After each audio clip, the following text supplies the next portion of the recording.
progress. 여러분 안녕하십니까? 오늘은 에, 마지막 때에 이 세상에서 사람들이 들을 수 있는 두 목소리에 대하여 알아보도록 하겠습니다. 이 세상에는 수많은 목소리들이 있습니다. 그러나 사람의 영원한 운명과 관련된 목소리는 두 가지로 구분할 수 있습니다. 사람들에게 영원한 생명을 보여주는 목소리가 있는가 하면 영원한 멸망으로 이끌어가는 목소리가 있습니다. 우리는 그 두 목소리를 구분해야 하겠고, 영생으로 인도하는 그 목소리를 우리가 들어야만 하겠습니다. 마태복음 24장에서 예수님은 마지막 때에 대하여 많은 사람들을 기만하는 거짓 선지자들이 많이 등장할 것이라고 경고하셨습니다. 예수께서 대답하여 가라사대 너희가 사람의 미혹을 받지 않도록 주의하라. 많은 사람이 내 이름으로 와서 이르되 나는 그리스도라 하여 많은 사람을 미혹해 하리라. 내 이름으로 와서 이렇게 예수님이 말씀하셨는데 꼭 예수의 이름으로만 오는 사람들만 예수님이 의미하신 것은 아닐 것입니다. 수많은 이론들, 수많은 교파들, 수많은 학설들, 그야말로 이 세상에는 하나님의 말씀에 대한 수많은 교파들과 교리들과 학설들이 있습니다. 그 많은 학설들 가운데서 어떻게 우리가 참된 하나님의 음성을 들을 수 있을까요? 그 기준이 무엇일까요? 우리는 그것을 알아야 하겠습니다. 마라나다 189쪽에 보면 이렇게 나와 있습니다. 세상 사람들에게 경고를 주는 마지막 사업에서 두 개의 뚜렷한 다른 목소들이 들린다. 두 개의 뚜렷한 다른 목소리입니다. 여기서 그 목소리들을 두 개로 구분할 수 있는 근거는 무엇일까요? 그것은 바로 속죄라고 하는 것입니다. 구약성경 미가서 6장 8절에 보면 이렇게 나와 있습니다. 사람아 주께서 선한 것이 무엇임을 내게 보이셨나니 여호와께서 내게 구하시는 것이 오직 공의를 행하며 인자를 사랑하며 겸손히 내 하나님과 함께 행하는 것이 아니냐. 여러분, 이 하나님의 말씀이 바로 기독교 신앙의 핵심을 말하고 있습니다. 하나님께서 하나님의 백성들에게 기대하시는 것은 장엄한 예배가 아닙니다. 또 많은 것을 희생해서 바치는 그런 헌신도 아닙니다. 믿음이 좋은 사람들은 헌신을 하겠지만 하나님이 원하시는 것 핵심은 바로 하나님의 뜻에 순종하여 사는 거룩하고 경건한 생활인 것입니다. 하나님의 말씀에 순종하는 생활, 하나님의 뜻에 일치하는 생활, 그러한 생활을 살 수 있는 일치된 그와 같은 품성과 인격을 갖추는 것. 바로 그것이 하나님께서 우리에게 가장 원하시는 것입니다. 사탄은 바로 이것을 막기 위해서 수많은 이론들을 세우고 수많은 종교 교리들을 세워서 하나님의 율법에 순종하지 않도록 만듭니다. 오늘날 수많은 그리스도인들이 하나님의 율법에 순종하지 않고도 구원받을 수 있다고 하는 그 같은 착각 속에 빠져 있습니다. 여러분, 그것은 치명적인 착각인 것입니다. 천국에 가기를 원하고 영생을 얻기를 원하는 사람들은 반드시 천국의 법을 순종할 수 있어야 하고 마음으로부터 그것을 사랑하고 존경하는 태도가 있어야만 합니다. 사탄은 과거부터 지금까지 수많은 하나님의 백성들을 그렇게 유혹해 왔습니다. 마지막 때 사탄은 사탄 특유의 영적인 능력을 통해서 세상의 대부분의 사람들을 멸망으로 이끌어갑니다. 또 내가 보매 개구리 같은 새 더러운 영이 용의 입과 짐승의 입과 거짓 선지자의 입에서 나오니, 여기서 용은 요한계시록에서 사탄 마귀를 가리킵니다. 그리고 짐승은, 이것은 저 구교, 여러분 제가 이 천주교회를 자꾸 이야기해서 늘 미안한 마음이지만, 우리가 보고 있는 천주교회와 천주교회의 과거와 천주교회의 본질은 차이가 있습니다. 여기 나와 있는 짐승은 천주교회를 가리킵니다. 그 다음에 거짓 선지자는 개신교회를 가리킵니다. 사탄 마귀가 이 사탄과 천주교와 개신교들을 이 지배해서 하나님의 목소리가 아닌 멸망으로 이끌어가는 다른 목소리를 내도록 유혹하고 있는 것입니다. 이 이미지는 사탄이 하늘에서부터 추방된 이미지입니다. 자, 여기 미가서 요한계시록 12장 7절부터 9절에 보면 하늘에 전쟁이 있으니 큰 용이 내어 쫓기니 옛뱀 곧 마귀라고도 하고 사탄이라고도 하는 온 천하를 꿰는 자라. 땅으로 내어 쫓기니 그의 사자들도 저와 함께 내어 쫓기니라. 여러분, 이 세상에는 인간만 지성을 갖춘 그러한 존재로서 인간만 생존한 것이 아닙니다. 이 세상에는 그 숫자는 우리가 다 파악할 수 없지만 사탄과 그를 주종하는 악령들도 이 지구에 지금 함께 생존하고 있습니다. 그들은 하늘에서 전쟁을 일으켰고 그래서 땅으로 추방이 되었습니다. 땅으로 추방되어 가지고 기독교를 타락시키고 수많은 그리스도인들을 멸망으로 이끌어가고 있습니다. 여기 이 짐승은 바다에서 올라오는 짐승인데 바로 이 천주교회를 상징하고 있습니다. 중세 암흑시대 또 마지막 시대 천주교가 온 세계를 지배하는 모습을 하나님께서 이렇게 보여주셨습니다. 요한계시록 13장 1절에 나오는 말씀입니다. 내가 보니 바다에서 한 짐승이 나오는데 뿔이 열이요 머리가 일곱이라. 그 뿔에는 열면류관이 있고 그 머리들에는 참남된 이름들이 있더라. 여기 열면류관이 있고 참남된 이름들이 있더라. 이것은 천주교회가 다른 종교와 달리 하나님의 구속 사업을 아주 뿌리까지 흔드는 그와 같은 이 배도를 일으켰습니다. 그것이 바로 중세 암흑시대에 천주교가 저질렀던 배도입니다. 그래서 천주교회가 불란서 혁명 때에 한번 꺾였지만 요한계시록은 다시 이 천주교회가 마지막 때에 세상 사람들을 지배하게 될 것이라고 예언하고 있습니다. 여기 그 이제 과거에 했던 그 기록에 나오죠. 또 짐승이 큰 말과 참남된 말하는 입을 받고 42달 동안 일할 권세를 받으니라. 여기 42달은 다른 성경절에는 한때, 두때, 반때로 나오고 또 다른 성경절에는 1260일로 나옵니다. 1260일은 1260년을 가리키게 되겠습니다. 그래서 이 성경절들은 천주교회가 바로 세상을 지배하는 길고 긴 중세의 암흑시대를 가리키고 있습니다. 여기 나와 있는 이 작은 뿔, 사실은 다른 뿔보다 더 크지만 다른 뿔들은 국가들이고 여기 사람의 얼굴을 하고 있는 이 뿔이 바로 천주교회, 중세시대의 천주교회를 가리키고 있습니다. 그에 대한 성경절이 다니엘서 7장 25절입니다. 그가 장차 말로 지극히 높으신 자를 대적하며 그가 또 때와 법을 변개코자 할 것이며 성도는 그의 손에 붙임받아여 한때와 두때와 반때를 지내리라. 여기 한때, 두때, 반때는 중세시대 1260년을 가리키게 되겠습니다. 그런데 마지막 때에 또 하나의 이 반 하나님의 세력이 등장합니다.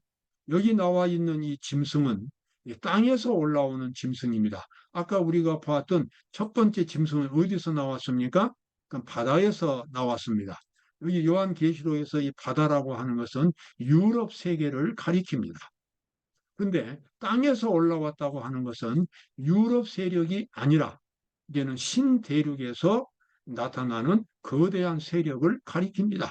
이 짐승에 대해서 성경은 새끼양처럼 생겼으나 용처럼 말한다라고 말합니다. 아주 모순된 짐승입니다. 성경에서 새끼양은 이 예수 그리스도를 가리키고 용은 사탄을 가리킵니다. 기독교 정신으로 출발한 미합중국이 마지막에는 종교를 핍박하는 사단의 정신을 나타내게 될 것이라고 하는 그러한 예언입니다. 여기 그 설명이 나오죠. 내가 봄에 또 다른 짐승이 땅에서 올라오니 새끼양같이 두 뿔이 있고 용처럼 말하더라. 사실상 이것은 미국의 정권보다는 미국에 있는 개신교회를 가리키고 있습니다. 그래서 용처럼 말하는 것은 개신교회가 천주교회와 연합해가지고 앞으로 종교 핍박을 하게 되리라고 하는 것을 여기서 예언하고 있습니다. 자, 이 짐승이 두 번째 나온 짐승이 첫 번째 짐승 천주교회를 향하여 우상을 만들려고 합니다. 땅에 거하는 자들에게 이르기를 칼에 상하였다가 살아난 짐승을 위하여 우상을 만들라 하더라. 이 말씀은 개신교회가 천주교회의 일명 어떤 말로 표현하면 앞잡이처럼 나팔수처럼 그렇게 천주교회의 그 핍박 정신을 천주교 앞에서 행한다고 하는 것입니다. 개신교회가 천주교회의 세력하에 들어가서 천주교회의 일을 하게 될 것이라고 하는 것입니다.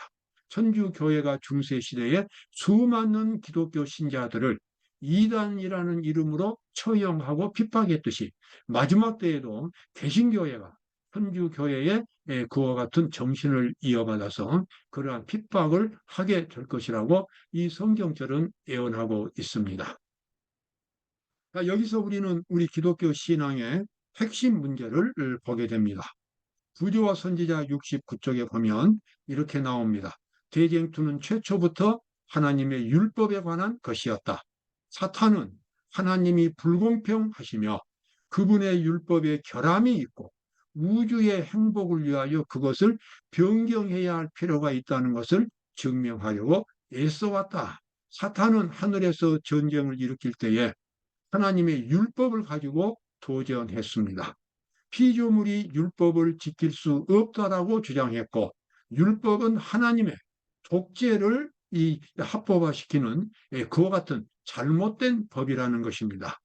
그래서 사탄은 율법이 없이도 얼마든지 피조물들이 거룩하고 행복하게 살 수 있다라는 것을 하늘에서부터 주장을 했고 나중에는 그것이 이제 점점 커져서 큰 세력이 되자 하나님께 힘으로 도전했다가 하늘에서 추방을 당했습니다.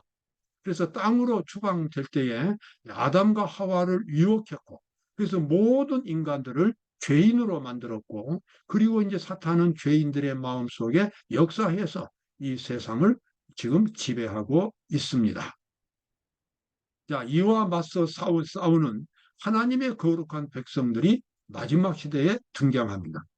그들은 여기 하나님의 계명과 예수의 증거를 가졌다라고 나옵니다. 용이 여자에게 분노하여 돌아가서 그 여자의 남은 자손, 곧 하나님의 계명을 지키며 예수의 증거를 가진 자들로 더불어 싸우려고 바다 모래 위에 섰더라. 여기서 하나님의 계명을 지킨다고 하는 것입니다. 사탄은 끊임없이 하나님의 율법을 폐지하려고 했고 그리스도인들로 하여금 율법 없는 믿음으로 신앙생활을 하도록 그렇게 유혹을 하고 있습니다. 반면에 하나님의 참된 백성들은 하나님의 계명을 지키고 예수의 증거, 이것은 바로 예언의 은사, 마지막 때에 일어날 사건들에 대한 미리 그러한 예언들을 하나님께서 보여주신 예언의 은사를 가지고 있다는 것입니다. 마지막 때에 하나님의 참된 백성들의 두 가지 특징입니다. 자, 사탄은 끊임없이 주장하기를 하나님 앞에서 율법은 지킬 수 없다라고 말하고 그리고 그리스도인들에게 율법 없이 순종 없이도 믿기만 하면 구원받는다고 하는 그 같은 교리로서 세뇌를 시켰습니다. 그러나 예수님은 죄인들이 인간들이 하나님의 율법을 지킬 수 있다는 것을 증명하시기 위하여 이 땅에 오신 것입니다. 자, 예수님은 요한복음 14장에서 이렇게 말씀을 하셨습니다. 내가 곧 길이요 진리요 생명이니 나로 말미암지 않고는 아버지께로 올 자가 없느니라. 이 말씀은 예수님을 통해서 하나님의 율법을 지키고 그래서 아버지께로 나아갈 수 있다라고 하는 것입니다. 죄인들이 하나님의 율법을 지킬 수 있는 그 길이 바로 예수님 안에 있고 그래서 예수께서 그 죄인의 마음속에 들어가면 그 죄인이 자신을 완전히 예수님께 바치면 예수님이 그 사람 속에서 새로운 생명을 일으키고 하나님의 율법을 지키는 그런 사람으로 만들어 주신다는 것입니다. 여기 나와 있는 성경절이 바로 그러한 내용을 말하고 있습니다. 그가 아들이시라도 받으신 고난으로 순종함을 배워서 온전하게 되었은즉 자기를 순종하는 모든 자에게 영원한 구원의 근원이 되셨다. 여러분이 이 성경 말씀 아름답지 않습니까? 그가 아들이시라도 예수님이 하나님의 독생자라도 고난을 통해서 순종을 배웠다고 하는 것은 우리와 똑같은 입장에서 하나님의 율법에 순종하셨다는 것입니다. 그리고 어떻게 순종할 수 있는가를 그분이 터득하셨다는 것입니다. 그래서 그 터득한 주님의 지식, 그 경험, 그것을 가지고 우리 율법에 순종하고자 하는 성도들의 마음속에 하나님의 율법을 순종할 수 있는 품성을 만들어 주셔서 그가 마음으로부터 하나님의 율법을 순종하는 그런 사람이 되도록 만들어 주신다는 것입니다. 자, 그와 같은 이 변화를 일으킨 사람들이 마지막 때에 이렇게 등장합니다. 이 사람들은 여자로 더불어 더럽히지 아니하고 정절이 있는 자라. 어린 양이 어디로 인도하든지 따라가는 자며 그 입에 거짓말이 없고 흠이 없는 자들이더라. 대부분의 그리스도인들이 율법은 지킬 수 없다라고 그렇게 생각하는 반면에 하나님의 신실한 백성들은 성실하게 하나님의 율법을 지키는 사람들이 되겠습니다. 그래서 여기서 이제 바로 나오죠. 이는 큰 환난에서 나오는 자들인데 어린 양의 피에 그 옷을 씻어 희게 하였느니라. 예수 그리스도의 십자가를 통해서 죄인들은 하나님의 율법을 지킬 수 있게 됩니다. 예수 그리스도의 십자가의 사랑으로 침례를 받는다면 하나님의 율법은 그때부터 짐이 아니라 아주 행복한 사랑을 실천하는 도구들이 됩니다. 하나님의 율법을 지킬 수 있는 비결은 그리스도의 십자가의 사랑을 깨닫고 그것을 경험하고 그것을 삶의 근본으로 삼는 것입니다. 여기 예수에 대한 증거가 나오지요. 예수의 증거는 대언의 영이라 하더라. 이것은 애언의 은사를 가리키게 되겠습니다. 그래서 이 하나님께서는 마지막 때에 예언의 은사를 주셨고 그래서 하나님의 율법을 지킬 수 있도록 많은 예언의 은사들을 주셨습니다. 이 엘렌 G 화이트 여사를 통해서 기록된 이 책들은 10만 쪽에 이르는 방대한 서적들입니다. 참으로 영감적인 이 책들은 누구나 이 책들을 읽어보면 이 책들이, 이 기별들이 하나님께로부터 왔다는 사실을 확신하게 될 것입니다. 마지막 때에 하나님께서는 이렇게 예언의 은사를 갖고 하나님의 계명을 실제로 지킨 사람들을 통해서 온 세상 사람들에게 복음을 전합니다. 바로 그것이 세천사 기별입니다. 요한계시록 14장에 나오죠. 이 세천사는 바로 천사들이 복음을 전하는 것이 아니라 아까 우리가 보았던 마지막 때에 하나님의 참된 백성들이 하나님의 계명을 지키고 예수의 증거를 가진 하나님의 참된 백성들이 바로 이 기별을 전파하는 것이 되겠습니다. 또 보니 다른 천사가 공중에 날아가는데 땅에 거하는 자들, 곧 여러 나라와 족속과 방언과 백성에게 전할 영원한 복음을 가졌더라. 여러분 마지막 때에 두 개의 음성이 들립니다. 첫 번째는 하나님의 율법을 지키지 않고도 하나님을 믿기만 하면 구원받는다고 하는 거짓 선지자들의 음성입니다. 또 다른 한편에는 세천사의 기별인데 그것은 하나님의 율법을 성실하게 지킴으로써 영생을 얻을 수 있다고 말하는 사람들입니다. 그 두 개의 목소리 중에서 어느 것이 더 인기가 있겠습니까? 율법 없이 순종 없이 믿기만 하면 구원받는다고 하는 것이 훨씬 더 인기가 있습니다. 그러나 그것은 하나님의 참된 음성이 아닌 것입니다. 하나님께서는 우리 모두가 다 그리스도의 십자가의 사랑을 통해서 하나님의 율법을 지킬 수 있도록 만들어 주셨습니다. 나를 구원하신 예수 그리스도의 사랑을 깨닫는다면 끝까지 나를 버리지 않고 나를 이끌어 주시는 하나님의 영원한 사랑을 이해한 사람은 그때부터 하나님의 모든 말씀이 기쁨이 되고 하나님의 율법에 순종하는 것은 의무가 아니라 특권이 되고 그리고 희생하고 봉사하는 것도 특권이 되고 행복이 될 것입니다. 그렇게 해서 하나님의 율법은 지킬 수 있게 됩니다. 이 두 개의 목소리 중에서 하나님의 음성을 구분하시고 그래서 영생에 이르는 그러한 사람들이 되시기를 바라겠습니다. 감사합니다.